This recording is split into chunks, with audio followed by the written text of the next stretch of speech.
వారు స్నేహితులుగా అయిపోతారు. హల్లెలూయా. మనం ఏ అనుభవంలో ఉందో, బిడ్డ అనే అనుభవంలోనే ఉందామా, ఒక బిలీవర్ అనే అనుభవంలోనే ఉందామా, స్నేహితురాలు అనే అనుభవంలోకి వెళ్ళదా? కళ్ళు మూసుకోండి, తల వంచండి, ప్రార్థించారు. అందరూ ఒక మాట మీ హృదయంలో, అమ్మా నిద్రపోతున్న తల్లి, ప్రభువా నాకు సహాయం చేయ ప్రభువా, మీ దాంతో చెప్పిన మాట పూర్తిగా నేను వెళ్ళలేకపోయాను వాళ్ళు.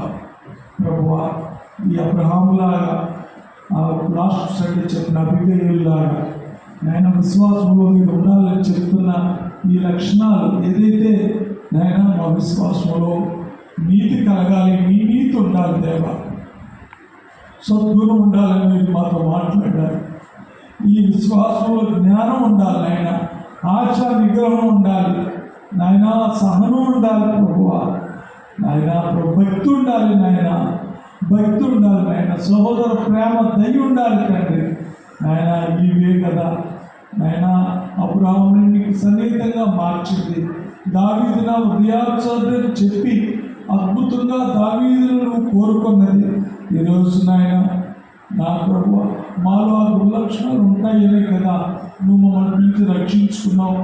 కేవలం నీ పిల్లలుగా ఉండి ఆ ప్రాథమికంగా నాయన ఒక విశ్వాస స్థాయిలో, ఒక కామన్ బిలీవర్ స్థాయిలో కాదు, కానీ నీతో లోతో నడిచే అనుభవం మాకు దయచేయండి ప్రభువ, నువ్వు దయచేయండి ప్రభువ.